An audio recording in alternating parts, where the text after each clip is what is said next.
Hi everyone. आज का हमारा टॉपिक है चक्रीय चतुर्भुज पर आधारित प्रश्न। Questions based on circular quadrilateral. इसके लिए हमें कुछ पॉइंट्स ऑलरेडी पता होने चाहिए जो कि आपने लास्ट लेक्चर में पढ़े हैं। Okay, so first point is चक्रीय चतुर्भुज के सम्मुख कोण बराबर होते हैं और उनका योग 180 होता है। और चक्रीय चतुर्भुज का जो बहिष्कोण होता है वो उसके सम्मुख अंत्यकोण के समान होता है। फर्स्ट क्वेश्चन लेते हैं। क्वेश्चन में बोला है चित्र में AC वृत्त का व्यास है। अब ये जो चित्र आपको गिवन है AC इस टाइप से गिवन है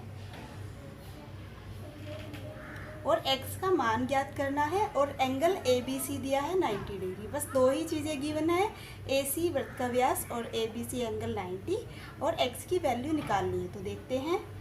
देखिए, अब यहाँ पर इसने कहा ABC एंगल 90 है तो ये 90 हो गया, और इसके बाद इसने डायग्राम के अंदर ही ये लिखा हुआ है एंगल DBC 36 डिग्री, यानी कि एक एंगल और गिवन है चित्र के अंदर। एंगल ये वाला एंगल B 36 डिग्री दिया हुआ है। तो अभी ध्यान से देखेंगे, यहाँ पर हम एंगल ABC को 2 पार्ट्स में डिवाइड करते हैं। एंगल ABC इक्वल टू किसके हो जाएगा, ABD और DBC। Angle ABD plus angle DBC। अब यहाँ से हमें इस एंगल की वैल्यू मिल जाएगी क्योंकि हमारे पास ये पूरा है और ये हाफ है। एंगल ABC की वैल्यू कितनी है, पूरी 90। एंगल ABD हमें निकालना है और एंगल DBC जो है वो हमें गिवन है 36 डिग्री। अब देखो, यहाँ से ABD की जब हम वैल्यू निकालेंगे, इसको हम इस साइड लेकर जाएंगे तो एंगल ABD बराबर हो जाएगा 90 माइनस 36। जब हम इसको इधर लेकर जाएंगे तो 36 डिग्री। तो यहाँ पर एंगल ABD की जो वैल्यू आएगी वो आएगी 54 डिग्री। इसके बाद हम देखते हैं x की वैल्यू कहाँ पर है। x कहाँ पर है, x है यहाँ पर। अब अगर ध्यान से देखें तो ABDE एक चक्रीय चतुर्भुज बन रहा है हमारे पास। इसके सामने का सम्मुख कोण कौन है, ये वाला जो हमने अभी निकाला है, यानी कि ABD। अभी कौन निकाला है, 54 डिग्री। 54 डिग्री हम यहाँ लिख देंगे। और हमारे चक्रीय चतुर्भुज में एंगल B और E सम्मुख कोण है। तो सम्मुख कोण क्या होते हैं, जैसे कि मैंने पहले भी बताया, सम्मुख कोणों का योग 180 होता है। तो यहाँ पर एंगल B और एंगल E का योग 180 लिखेंगे इस प्रकार से। एंगल ABD हमने अभी निकाल लिया है, 54 डिग्री लिख देंगे। और एंगल DEA ये बैठता है जो कि क्या है, x है। x की वैल्यू लिख देंगे, x ओनली। और 180 की साइड पर हम ले जाएंगे 54 को। जब हम इसे इस साइड ले जाएंगे ये माइनस हो जाएगा और x की जो वैल्यू हो जाएगी वो आ जाएगी 10 माइनस 4 6, और ये हो जाएगा 7 माइनस 5 2 और 1, यानी कि 126 डिग्री आपका आंसर आ जाएगा। ये हमारा फर्स्ट क्वेश्चन था। अब हम देखते हैं सेकंड क्वेश्चन।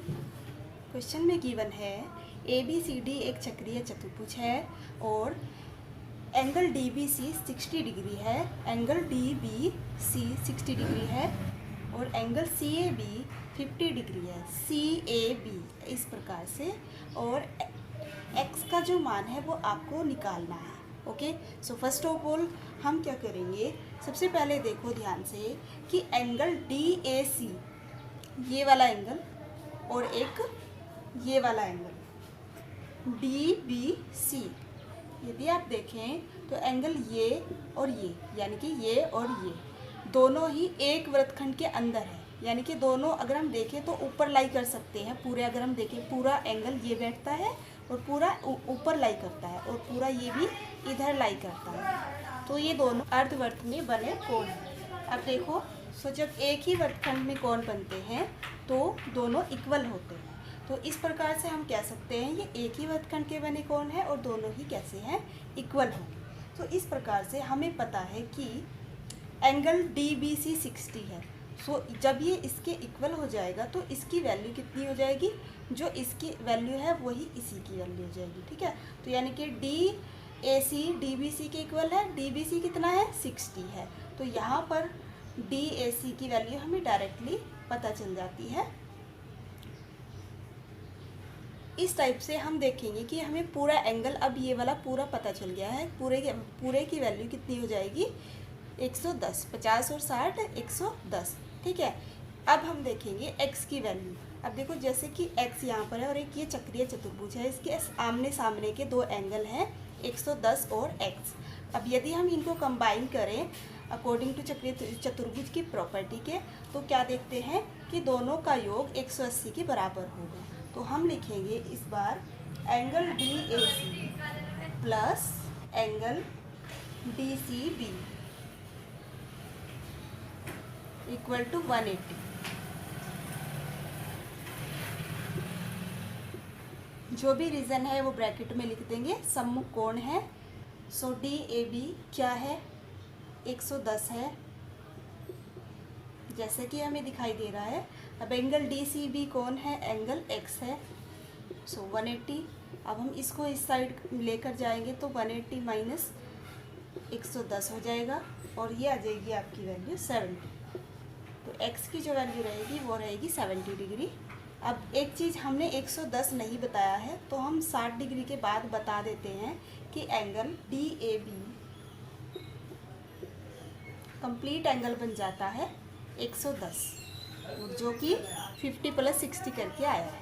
ओके, सो सबसे पहले इस क्वेश्चन में हमने क्या किया है कि एंगल DAC और DBC एक वृत्तखंड के कोण देखे, ये वाला और ये वाला। इस प्रॉपर्टी से ये दोनों ही एंगल हमने इक्वल रख दिए। एक एंगल की वैल्यू हमें पता थी, सो दूसरे की वैल्यू भी हमें पता चल रही थी। अब हम देखते हैं x के सामने, तो दोनों सम्मुख कोण हैं और सम्मुख कोण की प्रॉपर्टी लगाने के बाद इन दोनों का योग हमने 180 रखा और हमारे पास एक की वैल्यू थी और दूसरे की वैल्यू हमने फाइंड आउट कर ली। ओके, सो नेक्स्ट क्वेश्चन हमारे क्वेश्चन में गिवन है, चित्र ABC में एक समबाहु त्रिभुज है ABC तथा DE वृत्त पर स्थित बिंदु हैं और BEC एंगल BEC देखिए और एंगल BDC इन दोनों की वैल्यूज हमें निकालनी है। Okay, so first of all हम क्या करेंगे, ABC एक समबाहु त्रिभुज है, इसीलिए इसके तीनों एंगल कितने होंगे 60 डिग्री होंगे यहाँ पर इस प्रकार से। सो हम लिखेंगे क्योंकि ABC एक समबाहु त्रिभुज है, इसीलिए एंगल BAC, तीनों एंगल लिख देंगे, angle ACB equal angle ABC और तीनों ही एंगल किसके इक्वल है 60 डिग्री के इक्वल है। ओके, तो यहाँ से हमें पता चलता है तीनों एंगल। अब हम यदि ध्यान से देखें तो एंगल ये वाला, ये और ये वाला दोनों एक ही वृत्तखंड के अंदर स्थित है। यदि हम यहाँ से बनाए तो ये अर्धवृत्त बन जाता है और इस अर्धवृत्त के अंदर दो कोण हैं, एंगल A और D दोनों ही एक अर्धवृत्त के अंदर बने हैं। जब दो कोण एक ही खंड के अंदर बने होते हैं तो क्या कहलाते हैं, वो बराबर होते हैं। ठीक है, तो यहाँ से एंगल BAC एंगल BDC के बराबर होगा, यानी कि ये वाला एंगल इसके बराबर होगा। तो हम लिखेंगे angle BAC angle BDC equal to 60 और एंगल BDC हमें निकालना था, एक वैल्यू हमारे पास आ चुकी है। ओके, इसके बाद हम देखते हैं एंगल BEC। एंगल BEC यदि देखें तो ये एक चतुर्भुज है ABECA और यहाँ पर चारों कोण दिखाई दे रहे हैं हमें और यहाँ पर एंगल E का सम्मुख कोण कौन है, A। तो इस हिसाब से यदि हम देखें angle A plus angle E equal to 180 के होगा और एंगल A की वैल्यू हमें पता है और plus angle E equal to 180। जब आप इसे सब्ट्रैक्ट करेंगे ये आ जाएगा 180 माइनस 60 दैट इज 120 और एंगल E कौन है पूरा BEC। ये बहुत ही सिंपल क्वेश्चन था, इसमें हमें सबसे पहले समबाहु त्रिभुज के एंगल देखने हैं, उसके बाद हमें देखना है तो एक वृत्तखंड के अंदर दोनों कोण कौन कौन से हैं, तो इक्वल हो जाएंगे।